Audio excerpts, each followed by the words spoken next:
Hello everyone, I am Dr. Syed Zahin Alam, Assistant Professor, Dayal Singh College, University of Delhi. I welcome you to this episode. In this episode, we are going to learn about volcanoes and its skeleton, why do volcanoes erupt, distribution of volcanoes in the world, and volcanic activity, products of volcanic eruption, and types of volcanoes. In the end, we will also see the extrusive and intrusive features formed due to volcanic activity. Now let us start the discussion. We know that volcanoes are the amazing windows to the Earth's internal part. These natural windows allow us to catch a glimpse of the unreachable depths of the surface of the Earth. Volcanic activity reveals that the Earth's interior part must be experiencing high pressure and temperature. In the world, there are more than 500 active volcanoes, including the well-known examples such as Mount Fuji, Mount St. Helens, and Mauna Loa. A volcano is basically an opening or rupture in the Earth's surface which allows hot magma, ash, and gases to escape from the deep below the surface. The term volcano in general refers to the landform built up from the collection of lava and pyroclastic debris. Therefore, they are very different from the other mountains, since they are not formed by folding and compression. Let us see an ideal skeleton of a volcano. Commonly, a cone-shaped volcano consists of a vent, a pipe, a crater, and a cone. The present figure is showing the various components of a volcano. The volcanic vent is an opening at the Earth's surface through which volcanic materials are erupted. The shape of the vent may be roughly circular or elongated. The pipe is passageway in the volcano in which the magma rises to the surface during an eruption. The crater is a steep ball-shaped depression at the top of the volcano, from which the volcanic materials like ash, lava, and other pyroclastic materials are released. The molten material beneath the surface of the Earth is called magma. Once it starts moving towards the crust or it reaches the surface, then it is referred to as a lava. Do you know that the word volcano comes from the little island of the Vulcano in the Mediterranean Sea of Sicily? Centuries ago, the people living in this area believed that the volcano was the chimney of the blacksmith of Roman gods. Let us now understand why do volcanoes erupt. For volcanologists, it is a very difficult and puzzling question that why do volcanoes erupt? In this regard, various hypotheses have been proposed. It is assumed that in the beginning, Earth would have been in molten state. Then gradually, it radiated its heat and cooled down. The propagation of earthquake waves reveals that the Earth's mantle and core is hot, which melts the rock and creates the magma. The figure shows that the hot magma comes out in contact with water, then the water becomes too hot and generates steam pressure. The high pressure inside the magma chamber, kept by surrounding rock, works as a strong lid. Like you see the lid of the pressure cooker. It keeps the gas dissolved within the liquid magma. The present model shows that the weaker areas within the crust allow magma and gases to penetrate the rocks and may come out in the form of volcanic eruption. Let us now understand this phenomena with the help of a small animation. When you shake a bottle, a tightly sealed cold drink bottle, then the pressure inside the bottle instantly decreases. Once that happens, the gas comes out suddenly from its dissolved state and forms the bubbles. A volcano may also erupt in a similar way, though obviously with much more power and explosion. Before the eruption, volcanoes may also give early warning signals, like by producing a rushing, a hissing, and a coughing and a puffing sounds. However, it is still difficult to predict the volcanic eruption. Nevertheless, scientists, in order to predict the volcanic eruption, monitor seismic activity in the volcanic area, the geochemical conditions, change in temperature, topographical change, and change in gas composition. The major human adjustment to volcanic activity is evacuation. Education and awareness also play an important role in informing people about the hazards of volcanoes. Did you know that sometimes high viscosity magma comes out from the pipe-like toothpaste being squeezed out of a tube?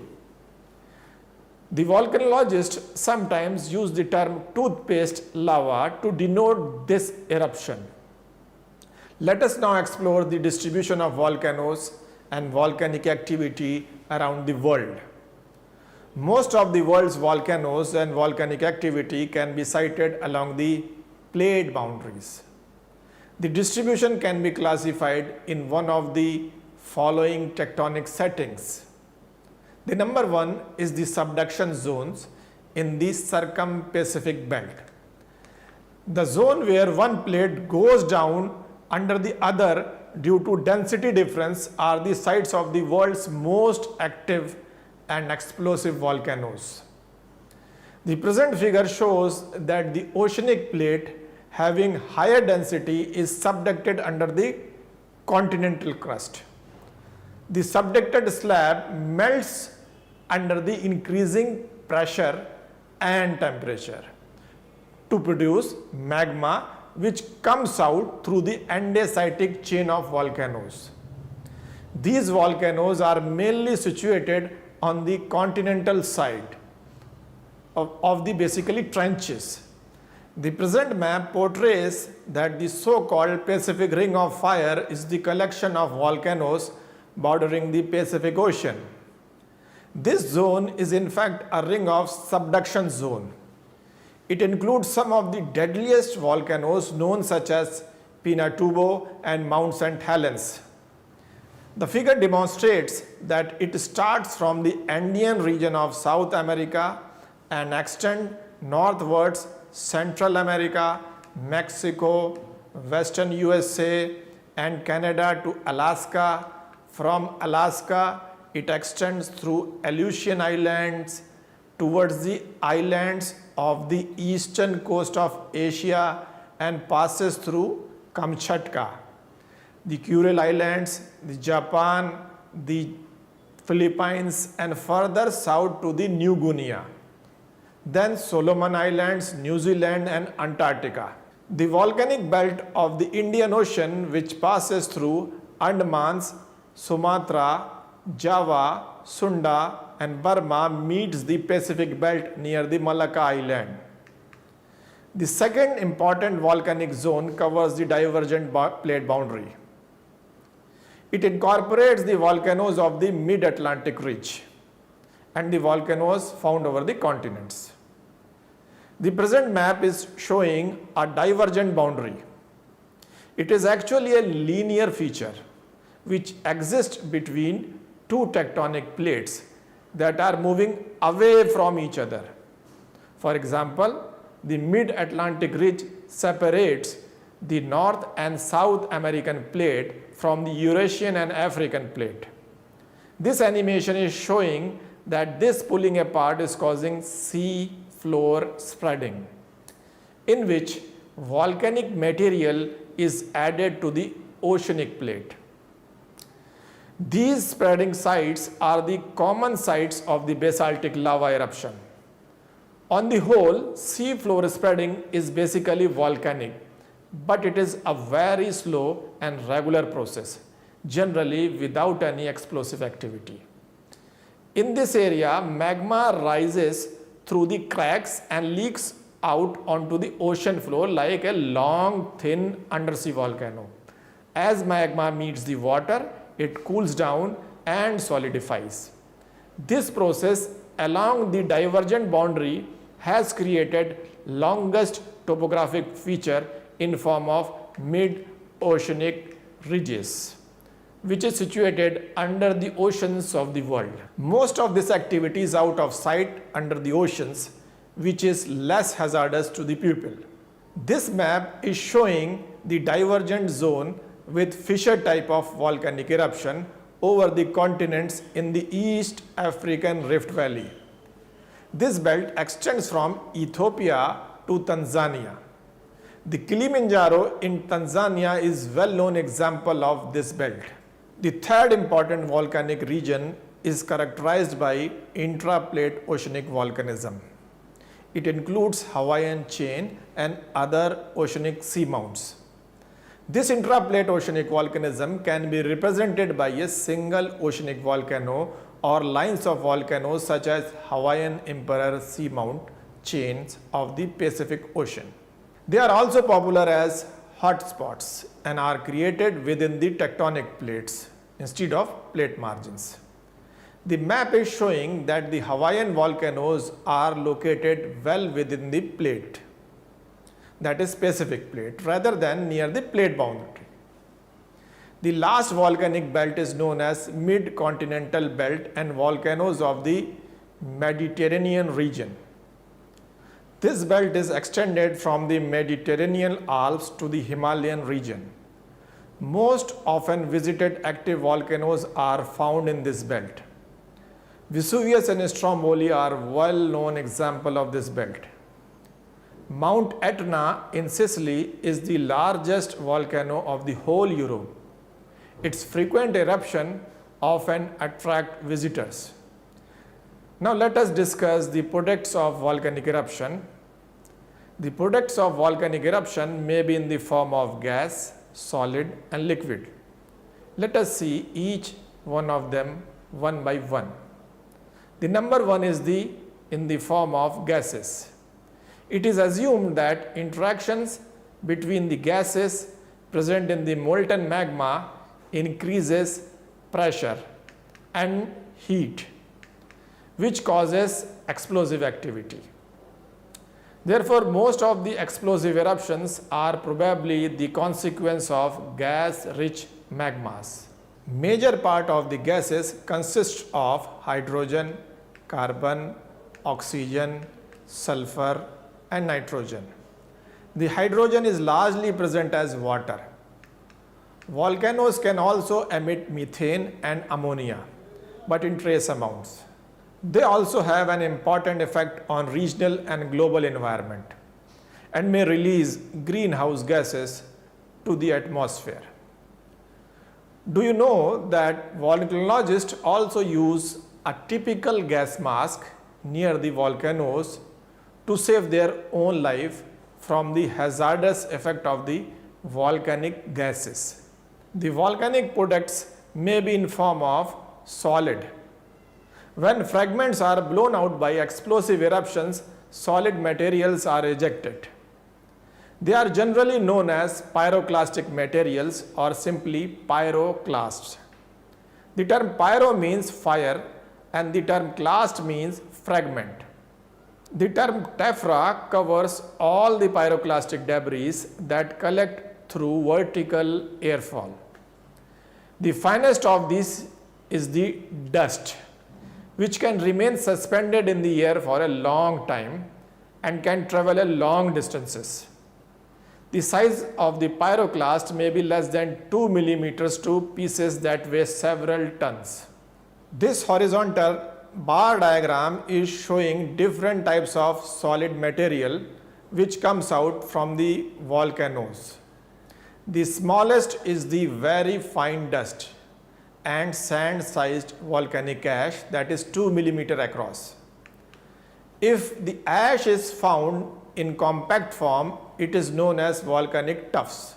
The material of intermediate size, that is 2 to 64 millimeter across, is called lapilli or little stones, which is almost the size of walnuts. The largest pyroclast, which is more than 64 millimeter across, having rounded masses, are known as volcanic bombs. Did you know that in context to volcano, the term ash is a misnomer, since it is not the outcome of combustion, but it is composed of fine particles of lava. The volcanic products are also found in form of liquid. The most important product of volcanic eruption is the lava. The lava is the molten magma which reaches the surface. The nature of lava also determines the form of volcanic cone. On the basis of proportion of silica, the lava is classified into three types. Number 1, basaltic, which is also known as basic or mafic. Number 2, andesitic, which is also known as intermediate, and number 3, rhyolitic, which is also recognized as silic. The figure shows that the basaltic lava has less than 50% silica, andesitic has 50 to 65% silica, and the rhyolite contains more than 65% silica. The figure also demonstrates that with the increase in silica content, the viscosity of the lava also increases. When lava solidifies, it may take a number of forms, some of which have been given Hawaiian names. For example, Pahoehoe type and which is pronounced as type. The figure shows that the surface of the former is smooth, wrinkled, and resembles coils of rope. In the later, the lava surface appears angular, jagged, and blocky.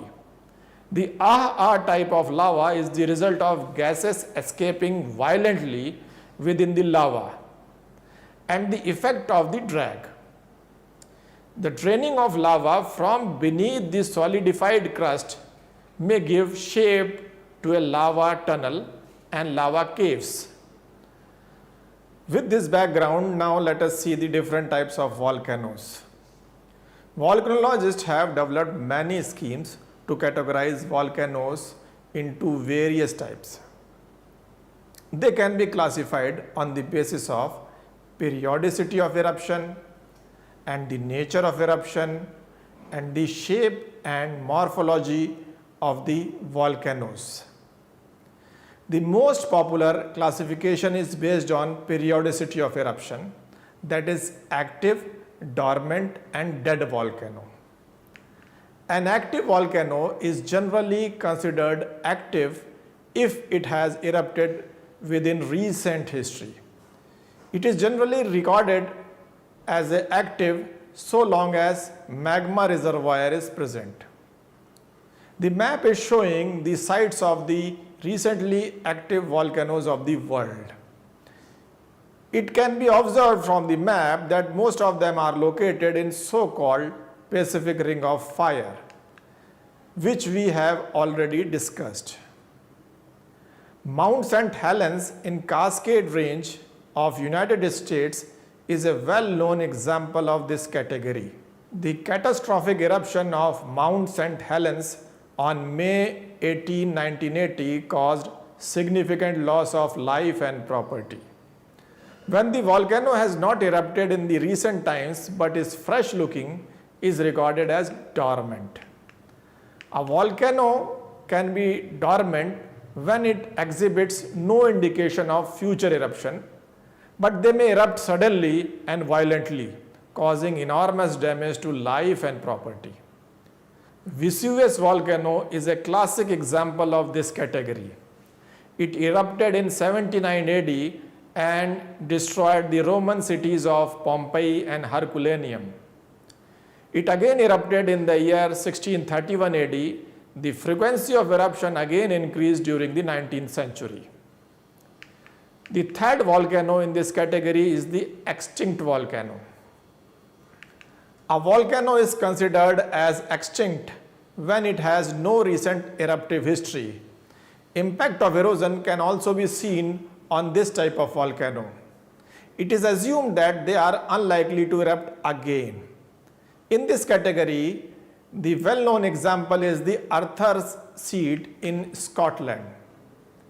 We should also keep in mind that it may be dangerous to classify any volcano as dead or dormant, since it may erupt without an indication or hint. The volcanoes can also be classified on the basis of nature of eruption. The most common classification used by volcanologists was originally proposed by Lacroix in 1908. The present graph is showing that there are 4 principal types of eruptions, that is Hawaiian, Strombolian, Vulcanian and Plinian. You will also notice in the figure that the degree of explosiveness, height of eruption and viscosity of magma increases from Hawaiian to Plinian type of volcano. On the basis of shape and morphology, volcanoes can also be classified into shield, cone and composite cones or stratovolcanoes. Let us see shield volcano. We already know that basaltic lava are comparatively fluid, spread quietly, easily and widely. The present diagram shows that the gradual build-up of thousands of these flows slowly construct broad, flat shield volcano. They are named as shield volcanoes because they are shaped like a warrior's shield. The classic example of this shield volcano is Mauna Loa on Hawaii. Cone volcanoes or cinder cones are second type of volcanoes in this category. They are the most abundant of all volcanoes.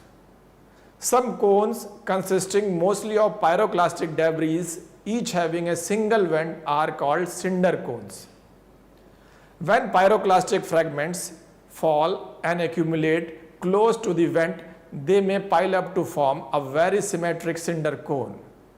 The figure shows a classic example of a cinder cones on the Lanzarote island of Canary Island. The third type of volcanoes in this category is popularly known as composite cones or stratovolcanoes. Sometimes pyroclastic material either flows through break in the crater or comes out from the edges of the cone, which forms composite volcanoes or stratovolcanoes. The diagram shows that they are known as composite volcanoes because they are built up of layers of having more than one kind of material. The mix of lava and pyroclastic material allows them to grow larger than the cinder cones or volcanic domes. The composite volcanoes have a crater at the summit which generally contains a central vent or a clustered group of vents. Some of the most beautiful volcanic mountains in the world are composite volcanoes, including Mount Cotopaxi in Ecuador and Mount St. Helens in USA. Let us now look at the extrusive and intrusive features formed due to volcanic activity. Since its origin, volcanoes have shaped the Earth's crust. They have produced volcanic cones, volcanic domes, volcanic plateaus, fertile farmlands and islands, and also craters and collapsing calderas. The volcanic activity also creates unique intrusive features in form of batholiths, dike, sills, laccoliths, lapoliths and phacoliths. Some minor features such as hot springs and geysers are also sites of tourist attraction. The basic extrusive volcanic features are as follows. Number 1, craters and calderas. The crater is a ball-shaped or funnel-shaped cavity usually of volcanic origin. It is usually more or less circular in plan and it is situated at the summit of the volcano. The diameter of a crater is commonly less than 1.6 kilometers. Crater may also formed by the explosive activity or by subsidence. The figure depicts an aerial view of a crater at the summit of Mount St. Helens of USA. It should be noted that craters may also form due to impact of meteorites and mining process. But in this case, it will not be associated with the volcanic activity. The huge crater-like depression is called caldera. The diameter of a caldera is usually several times bigger than the crater. The diagram is showing the formation of a caldera due to repeated volcanic eruptions. The caldera may also form due to coalescence of several small craters. The collapsing activity of summit of a volcano may also form caldera. The image shows formation of caldera and caldera lake on the northern Kurils island of Russia.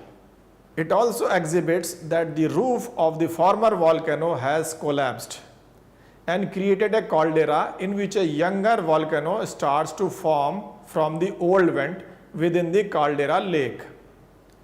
In the world, the Boulder caldera is the largest caldera in the Aleutian chains, that is an island group. The third important extrusive volcanic feature found in form of volcanic plateaus and plains. On the surface of the earth, fissure eruption has created many extensive fairly level lava plateaus. They have completely covered the surrounding region. The map shows that the Deccan Lava Plateau covers almost 6.5 lakh square kilometers of India's geographical area. The basaltic plain in comparison to lava plateau contain much thinner and less extensive collection of lava sheets. They are common throughout the world. Now let us see the intrusive volcanic features. Intrusive igneous landforms are formed due to cooling and crystallization of magma beneath the surface of the earth. The intrusive landforms can be exposed at the surface by erosion process over the overlying rock. Therefore, they provide important information about internal structure of the earth. Now let us see some of the important intrusive volcanic landforms. The number one is the batholith. The batholith represents huge mass of intrusive plutonic igneous rock which accumulates in the crust. It forms the root of the mountain or heart of the mountain. In size, batholiths may be up to 100 kilometers wide and are exposed at the surface only after considerable denudation of the overlying mass. The figure shows that the similar to batholiths may be smaller in size are bosses and stalks. Conspicuous example of stalk can be found in the northern part of island of Aran, that is in United Kingdom. The second apparent intrusive feature is the dike. The present diagram shows that dike is an igneous landform that cuts across the bedding of the country rock through near vertical fissures. Hundreds of parallel dikes can be traced in northern western part of the Scotland, especially in islands of Mull and Arran. The denudation process can also expose the comparatively harder dike to form walls or cliffs across the beaches. According to Monkhouse, sometimes a zone of dikes may be surrounded by a circular or dome-shaped intrusion in more or less arcuate form. These are known as ring dikes. The third intrusive feature is the sill. The figure in red color shows that the sill is the tabular or sheet-like intrusive body which is formed when magma is injected along the sedimentary bedding surfaces. They are usually formed from the low viscosity magma. The Great Wind Sill, situated in Great Britain, is well-known example. One of the most interesting feature generally attached with the sill is the laccolith. The figure shows that in this type, magma is collected as a mushroom-shaped mass. Laccoliths are formed due to injection of magma along the bedding planes of the horizontally bedded sedimentary rocks. They cover large areas and you can find laccoliths and batholiths in Karnataka Plateau region also. Let us now see some of the most attractive minor volcanic features such as geysers and hot springs. Sometimes water at depth is heated beyond 100 degrees Celsius or superheated by body of magma, or you can say hot rock. This water may come out with a great force along with the mixture of steam and diluted minerals. Such sites in the volcanic region are called geysers. In USA, it is pronounced as geyser. The word geyser comes from the Icelandic word meaning to gush. The figure shows that the Old Faithful geyser in Yellowstone National Park is one of the most famous geyser in the world, which erupts faithfully at a regular interval of 65 minutes or so. This geyser shoots water between 30 to 50 meters into the air. Minerals dissolved in the hot waters are often precipitated around the vents because temperature and pressure drops suddenly as water or steam enters the atmosphere. This produces amazing deposits of travertine, that is chemically precipitated calcium carbonate, and other minerals also. The heated water may also flow quietly generally along the fault zones in the form of hot springs. Such hot springs are quite common in the volcanic region. Our country India is also blessed with many hot springs such as Puga Valley in Ladakh, Anantnag in Kashmir, Sona in Haryana, but they are not related with any conspicuous volcanic activity. The source of heat in this case may be radioactive. That is all for you today. I hope you have enjoyed the episode and found it useful. Thanks for visiting and watching.